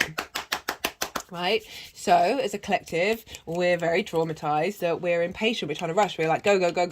We don't allow ourselves time. We are nature, we're part of these cycles, we're part of the earth. And we're very separated from it, that this is helping us free up space to be separated, energetic release, to be connected to it. And the more that we are, the more our ability to connect to our own individual spark that is the universe manifests, the more we connect to our passions. But I feel like it's going to take a bit of work to get to that space of bringing in that balance, in order for the magic to come out. So I feel like with all the technology that's coming about, it's preempting what we're already gonna be able to do, like that we're already very capable of. I just see it a lot around everywhere, that we're this not less telepathy is certainly a thing. All of these things that might feel a bit scary, we're going to be able to do. Like, the human being is amazing. It's phenomenal. Our ability to manifest and self-heal, our ability to tap into the quantum field, to bring in a state of abundance, bring the things that we need, the magic, like, is phenomenal. And just makes me not worry that much about AI, to be honest. I know we're probably going to go through a difficult transition phase, but we're in the process of activating all of this stuff. The Knight of Wands, movement, action, taking our creativity, our inspiration, our spark. That there's a rushing with the Knight of Wands, of wanting to get on that journey already, but we've got that now going with the Nine of Pentacles, of that process of connecting to spirit, we're already on that journey, we're already heading there, and it's going to get us to a space where we are this Nine of Pentacles, which is such a positive card. It's very grounded, but abundance, that abundant space that I was talking about, we're already there, whether it's showing up for you consciously or unconsciously. we are on this journey, and I just feel that this rush around the world is just preempting something that, you know, if we just chilled out a bit, I mean, that could say that for on so many levels, guys, so many levels. Just saw the Three of Hearts there, see if it comes out again. Again, that, and the Hanged Man, that trauma space, the pain that we felt, that means that we aren't in that we can't handle limbo. The Nine of this is the Nine of Cups. For me, this is the gratitude card, right? So it's wishes fulfillment, like wish fulfillment, but I focus more on embody that. Whether your wishes have all been fulfilled, feel like they already have, and that gets you into a space of heading here. Yeah, love that. Right, so one of the other things I wanted to say was, like, just thinking about AI, is AI already has so many biases in it. It's ridiculous. It's particularly the certain demographic that codes their biases, whether conscious or not, are in the AI. And so, yes, they're trying to do things to get around that. But what I feel is like the human response to this, if AI starts to become very prevalent everywhere, is for, in order sort of to compete with AI, that we have to work on our biases, on our collective biases, which is very understandable of the human race. Like, we're very tribal. This is our reality. The more we don't hide from it, the more we stop shaming ourselves and realize that there's a reason why so many things happen. Don't hate the individual, don't even hate the collective. Like, compassion's so important. Don't have to condone it. But you can understand why we are here where we are. That human beings are going to respond in a way of trying to mitigate their own biases, especially with, the Pluto in Aquarius, which is that collective air sign, but also very idealistic of wanting, the Aquarian energies that I know, they very much want everyone to get a seat at the table. And you do see it come up in the history of Pluto being in Aquarius, which I will talk about in a different video, because this is 2 hours long, and I want to keep this is succinct for me. So I want to and also, like, with that AI art that's going around, it's just, it will make us look at things in a different way. It opens up our imagination, and then how do we respond to it? How do we engage with our own creativity, engage with our own magic? Like, there's all of this AI is based off of us anyway. Like, it's what I'm just like, I'm not that worried. It doesn't freak me out. And yeah, what am I going to end on? Oh, the Leo opposition. So this is important, guys. So for those of you who are regulars, I talk about this a lot with full moons, because we get that with full moons every time. Oppositions can lead to imbalance. It's the othering, it's the self and the other. That with this Pluto in Aquarius, this is going to oppose all of our Leo energy, whether you've got anything in Leo or not. And Leo is very much the heart, very much the warmth of the sun, the individual, but really there's a lot of kindness and courage with Leo. And that sometimes with Aquarius, it can not see the merit in the individual journey. And sort of, again, there's that bigger, broader perspective energy that we need to always like, if we feel ourselves getting in that space, as I said, I've got an Aquarius moon. I can be very detached when I am engaging with other people's emotional space, and I have to make a not conscious, but I am aware that my default is a certain energy, and I do have to step into that space of love, but love in a more in a warmer space. Like, I feel like the higher perspective is also love. It's not denying that, but just a way that taps into the mammalian part of who we are. You know, the lion is Leo, which is a mammal that we need a bit of warmth, we need a bit of kindness, we need a bit of fun, of light and of illumination during this time, and not to forget it, not to forget that polarity. Not a bit laughter came up very strongly in the Leo full moon video, that I feel it's a really important thing not to take things too seriously. Aquarius can be serious, it's ruled by Saturn, and this, you know, there's a lightness to Leo because it is ruled by the sun, and not burn yourself out in Aquarius. You know, focus on the vitality that comes from the sun and help that fuel you. Give from your saucer, not from your cup. Like, Aquarius can very much like overgive from their space, so of just not necessarily prioritizing their individual space and looking to the collective of how to facilitate that. Really being very mindful of prioritizing that you tend to your needs, and that is in fact serving the collective.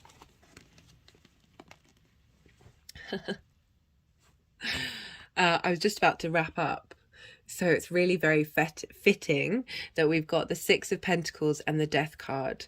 You know, we're dealing with the god of the underworld. We're dealing with Pluto. We're dealing with change, being aware of what we're letting go of, and how for this is the final message. Because the Six of Pentacles is about being in a state of give and receiving. Being you know, this is receiving from others, of the wisdom from Pluto, of what it is that you need to let go of. What it is, what habits, what things aren't getting you anywhere that you need to transmit and bubble up. So love that for that message. Which one did they want? So this is from the Lenormand deck. Actually, there's 3 decks. We've got the Kim Krans Wild Unknown Archetypes deck, which is the Underworld card, and we've got the Enchanted Lenormand Oracle, as well as Carl Gray's Gateway of Light Activation Oracle, which was this one, which is like, whoa, the flower of life. So the messages from these cards. Let me get the deck so I can read these cards. Okay. Are they wanting me to save to the next video? Yeah, okay, my head just moved in a way that highlights that they want me to save those messages for the next video when I do all of them, because there's a lot more to go on. But I'm just appreciating this is sort of the nourishment that we get from the death process, and this is all about being connected. In the Matrix, you know, the Matrix can be very much an Aquarian video, that is everything is interconnected, and the more we go on this inner journey, the more that we are able to nourish ourselves and the world around us. This is a collective journey, guys.